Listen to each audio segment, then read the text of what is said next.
Gosh darn it, the Wiggles won again! Taylor won the race with 163 votes. I can't believe I didn't get any electoral votes.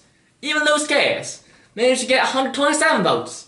I feel like such a failure. Polk recently won the Mexican-American War too. We got so much land. Taylor's dumb war hero. How can he promise peace between the states after his newly acquired land? I don't know, man. Better luck next time, right? And his running mate is a dreadfully annoying Miller Fillmore. God help us if that man ever becomes president. Good evening, Mr. Vice President. Good evening to you, sir. Congrats, Millard, although it will be a long 4 years. Sure will. I'm gonna start by signing my cabinet members. I would appreciate your input, but I'm already pretty set with my nominees. John Clayton will be Secretary of State, Mr. Crawford as Secretary of War, Mr. Meredith as Secretary of Treasury, Mr. Johnson as Attorney General, Mr. Collamer as Postmaster General, William Preston as Secretary of the Navy, and finally Mr. Ewing as Secretary of the Interior.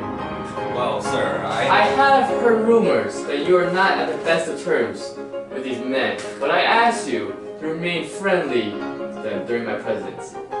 Of course. It's over now. Celebrate with your family. Good evening, Mr. President.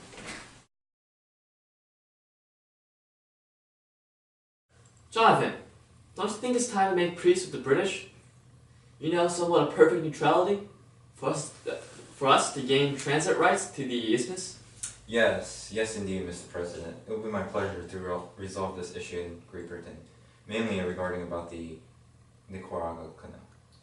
On another thought, don't forget to discuss having non-exclusive control over any future isthmus projects. You're dismissed. Hurry up and go now. I have business to take care of.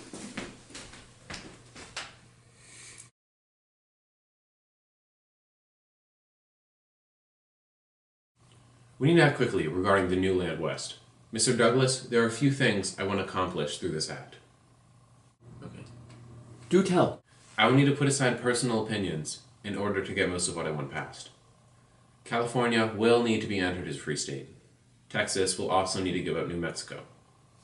However, it can still claim El Paso to itself. We will also avoid including the Wilmot Proviso, okay? The Wilmot Proviso bans all new territories acquired during the Mexican-American War the right to own slaves. Both New Mexico and Utah can later decide for themselves the slavery question. With all due respect, sir, as much as I admire your draft, I think there's no benefit to the South. I forgot something. I have a separate act within this one, called the Fugitive Slave Act. To compensate for favoring the North in the compromise, runaway slaves will be, upon capture, sent back to their masters. That will keep the South content. I know this proposal of ours failed under Taylor, but I trust it will be voted through in both parts of the Congress this time. I too have a plan for this bill of ours. Before we try to pass the bill as one whole thing. If we do it individually, no side is overwhelmed, and we can count on it being approved. All you have to do is make sure Miller Fillmore does not veto it. What do you think of the bill, Mr. Fillmore? I shall not veto it. I thank you for your ability to create such a sound compromise. I lacked time to focus enough on it. No problem, Mr. Fillmore. And good day to you both, gentlemen.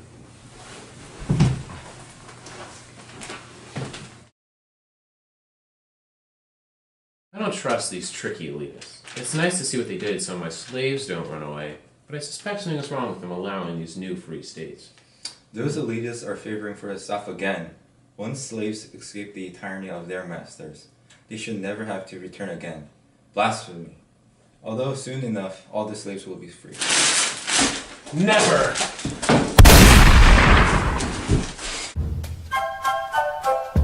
We are experiencing technical difficulties. Please stay tuned.